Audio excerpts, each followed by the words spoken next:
बचाने के लिए आंदोलन करेंगे। आज की इस संध्या की घड़ी में शताब्दी भवन परिसर में इस विचार गोष्ठी की अध्यक्षता करने वाले हमारे गार्जियन धर्मनाथ बाबू, हमारे बीच भाई रणविजय जी, भाई अरुण बाबू, मधुसूदन बाबू, संचालन करे भाई उदय जी, विद्युत भाई पूना जी, रामनाथ भाई, बोले अब हम नहीं भूल सकते, क्षमा पाती है ना, नाम में संबोधित क्षमा पाती है। सभी को आमने सामने जो भी बैठे हैं सबके प्रति हम आभार और स्वागत करते हैं। आज बहुत गंभीर विषय है और यही दुख की बात है कि पूरे देश में जन जागरण और आंदोलन शुरू हुआ है। क्या है?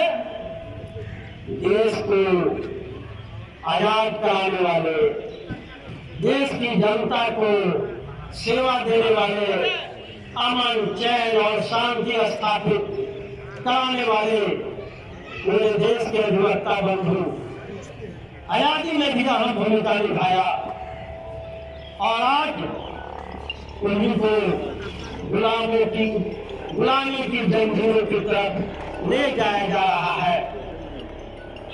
और ऐसे शेर को पिंजरे में बंदकर विषैला दांत तोड़कर तानाशाही शासन की तरफ देश बढ़ रहा है।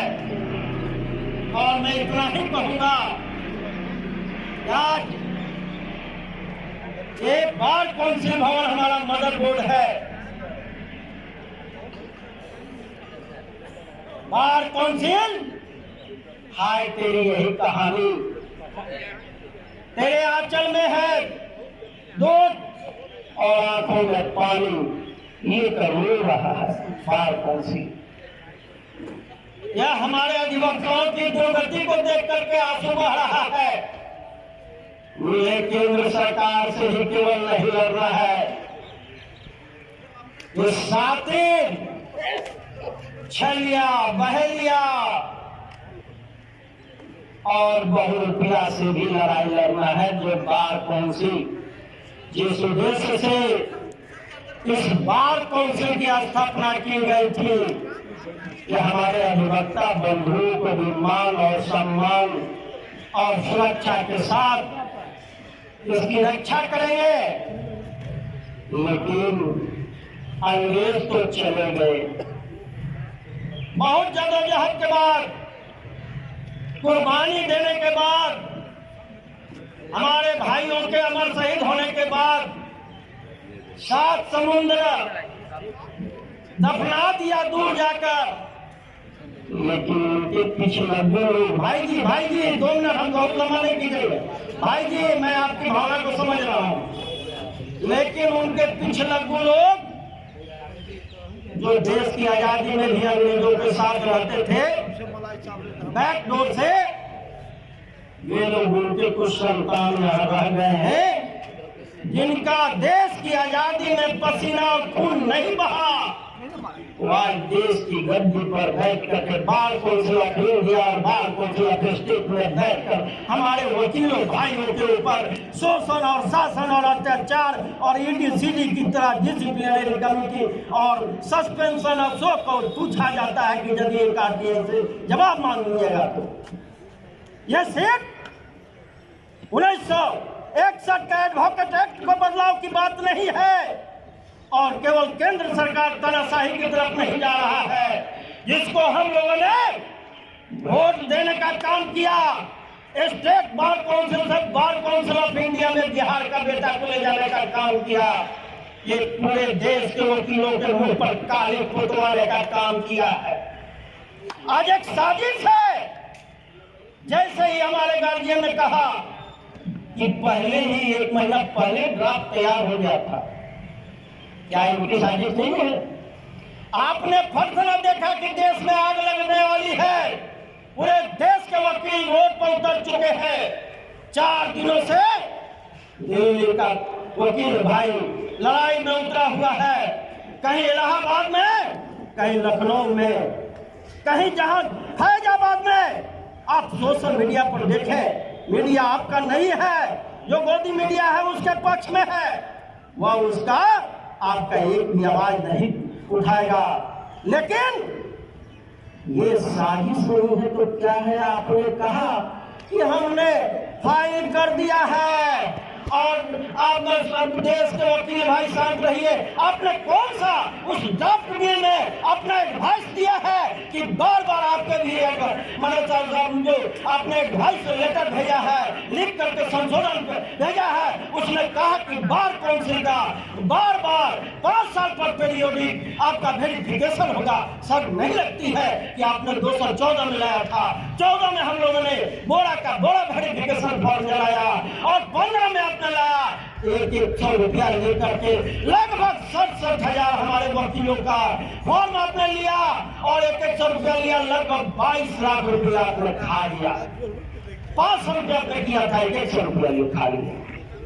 आज भी आप वेरिफिकेशन का बात लाए हैं, आपका भी गया है उस मामले में। उसके बाद आप सेक्शन 35 से और 48 ए और बी में संशोधन हुआ। सारी बातें आ गई है। फार्म हाउस वाले विदेशी लोग आएंगे, आप बोल नहीं सकते। आपके देश में धरना प्रदर्शन में फंडामेंटल राइट पर आपका चोट है, आपको गुलामी की तरफ ले जाने की साजिश है, एक शब्द नहीं बोल सकते हैं।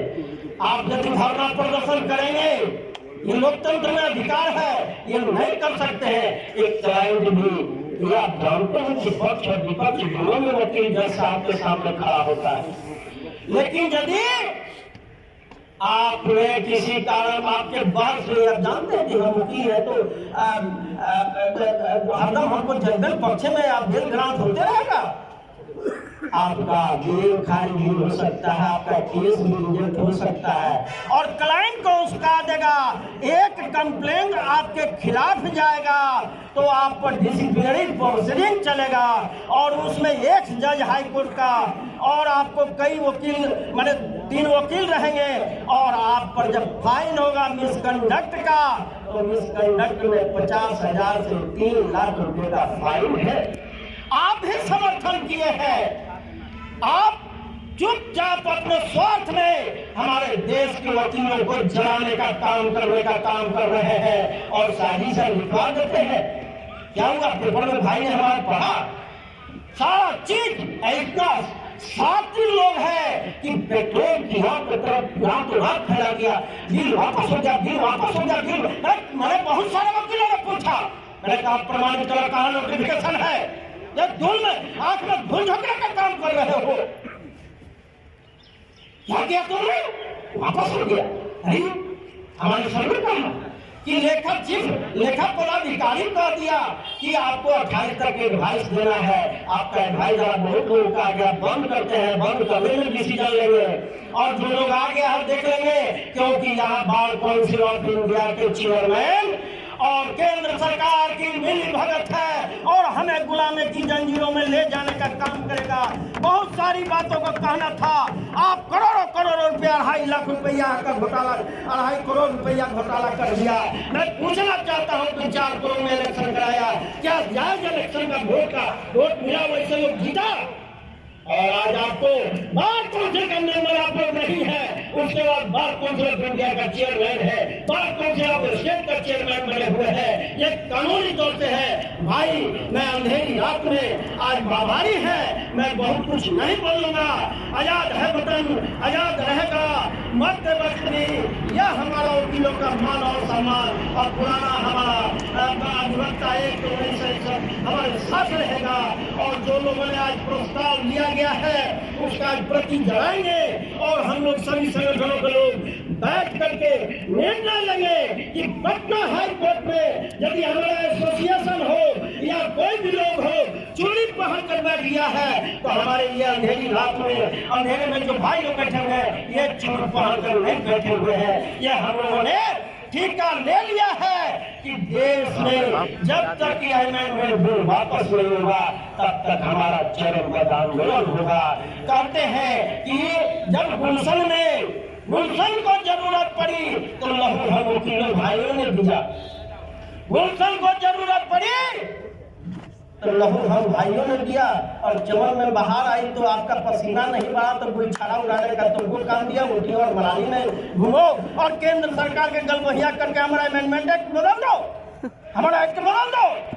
ये बर्दाश्त नहीं होगा, उसके लिए हम कुर्बानी देने के लिए तैयार है, गोली खाने के लिए तैयार है। डीसी चलाओ चाहे फांसी पर लटकाओ, हम वकीलों के मान और सम्मान के लिए भाई बैठे हुए हैं।